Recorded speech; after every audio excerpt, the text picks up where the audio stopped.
get you connected to your community. We're your local station to keep you informed. Welcome to Energy 95.3's Community Connection.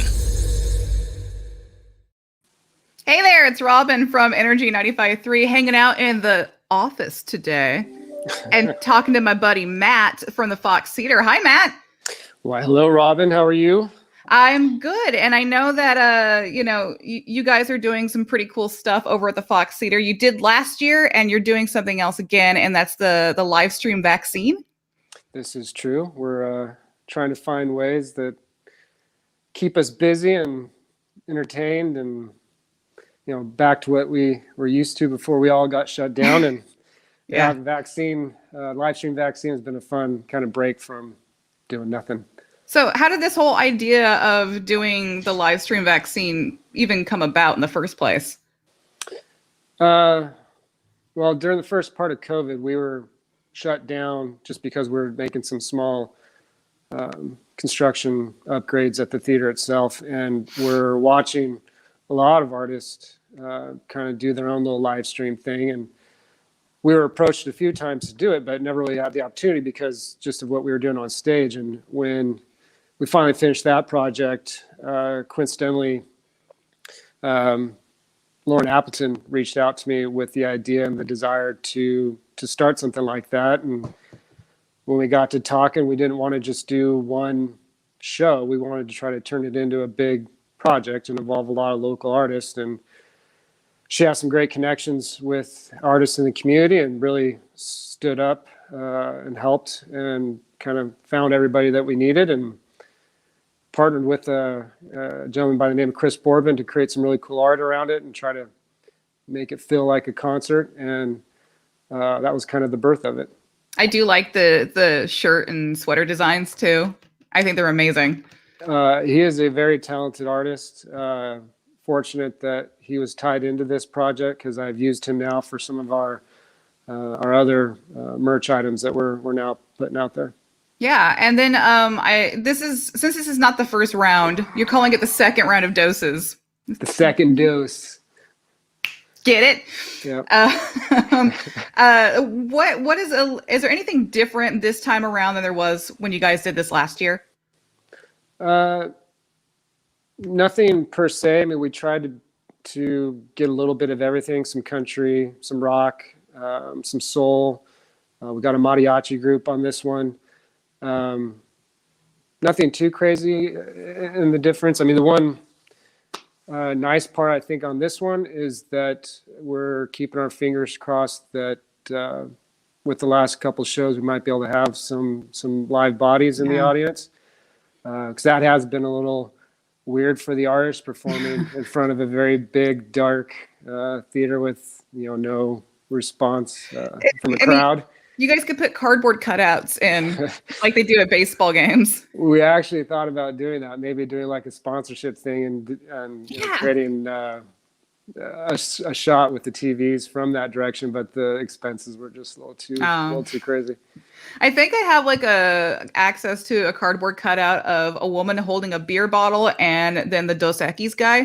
So if you need those two to show up at some point. That's funny. We might be able to find some space. And this isn't just for the artists, but it is for benefiting the Fox Theater too. But how is it benefiting both the theater and the artists? The benefits for us, we're not making money on it. It's more of one, it's a personal thing for me, so to kill the boredom. But two, it's it's important for the building. In our perspective, to stay relevant in the community and provide entertainment like it's supposed to. I think for the artists, it's twofold. One, I hear a lot of them say it's special for them to be able to perform on our stage because we've had a lot of famous people come through this building and play on that stage. So to share the space, I think is cool for them. I think it's also cool for them to knock the dust off and start playing again and kind of get ready to start doing their normal thing when we open up. And I'm sure some people might be wondering about this too. How are they spaced out on stage? Do they have the proper distancing? Yeah. I mean, for the most part, they're practicing together too. So I think they've kind of created their own bubble. They are wearing masks at times as well. I've kind of left that up to them to manage themselves. Mm-hmm. Are they allowed to sell any merch around this show? Or, I mean, I don't, because if no one's there, it's just kind of a weird thing, but there has to be special ways of how they're doing it. So Visit Bakersfield really helped us out. They gave us a sponsorship, and I've been able to pay the artists something for their performances. But we also put up a tipping link on the bottom of the screen so that any of their fans can tip them as they perform. And, if they want to hawk a little merch while they're talking to the live stream, they're more than welcome to do that too. Anything to help them out. Yeah, and you guys have your own merch too, as you were mentioning about the t-shirts and the sweaters. Where can people get those?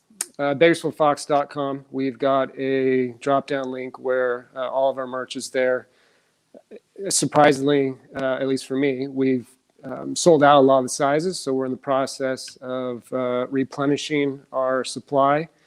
The other cool thing is when we worked with Chris, we created, like 10 or 11 designs, and we're going to kind of slowly introduce stuff and maybe make some special edition type items out there as we kind of progress into this. It's going to be like a collector's item when the whole thing is over, call it vintage. Yeah, I kind of want it to be that way. So there's a demand to it, and people, want to go out and race to buy it. Yeah. And I thought about this. You guys also have the whole marquee thing going on where you can actually pay to have a message on a marquee. How do people get that message up there? So because all my staff are either partially furloughed or fully furloughed, we got people working from home. So don't call. Email us, info@thebakersfieldfox.com, and just make mention that you have interest in, it's called Marquee Inspired. And a couple of my staff members that are still working part-time will respond back to you and work on getting a message up there. Have you guys gotten like any messages where you're like, "Ooh, no, we can't put that up in public"? Only one in the beginning, and it wasn't too crazy. It was just slightly risque enough that I was like, we can't go that direction. But yeah, for the most part, everybody's been playing by the rules in the beginning. It's had a lot of fun, different creative messages up there. It's been a cool project, I think. Awesome. And then I know that you guys have another live stream coming up next week. I know my buddies from Western Medicine are going to be on this next coming show. Who else is going to be involved in next week's show? So the Illusionists are the headliners for the night, quote unquote headliners. And then, you're putting me on the spot. Stephanie, cut that part out if you can. Just kidding. I'm forgetting her name, but the Illusionists, Western Medicine. And then actually we might announce a special edition even before everybody gets on stage over the next couple of days. It is going to be really cool.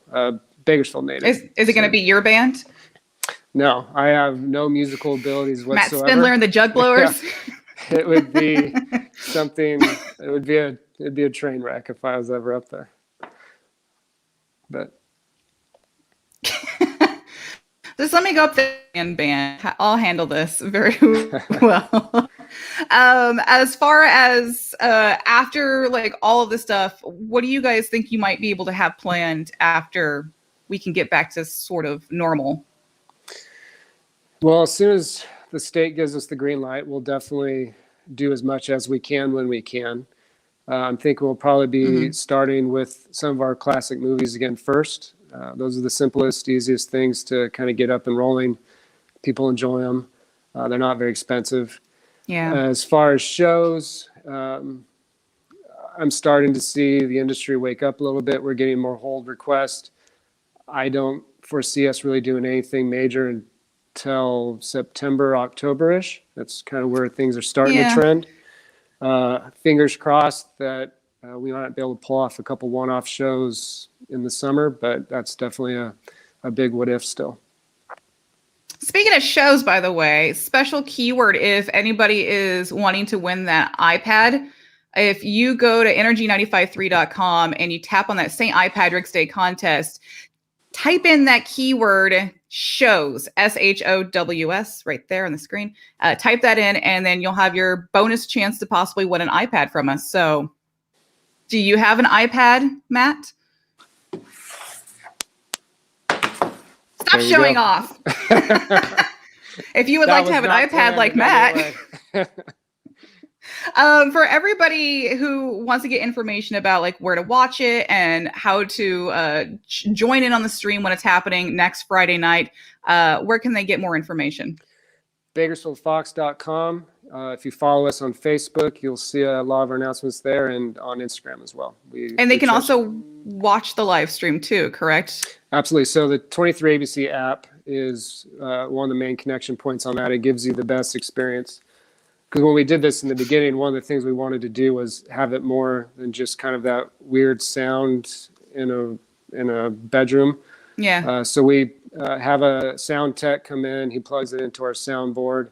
It helps to deliver a more concert-like sound than just something that you would see on kind of like Facebook or whatnot. Awesome. I'm looking forward to seeing that. I'm really glad you guys are doing this. I'm really glad that you guys are still managing to get shows happening, even if we have to make arrangements. I like arrangements. So I'm really happy you guys are able to do this. And next show's coming up next Friday night. Yep. And I'm excited about this. Me too. It gives you something to look forward to again. Yes, it's a positive in all of this craziness. So I think that's really neat. And Matt Spindler, you're always amazing. And I always like talking to you. And we do this. All that fun stuff. We all talk. Thank you so much. I'll talk to you again soon, hopefully. And I guess that is it for the day. Thank you very much for having me. I got to go back to radio.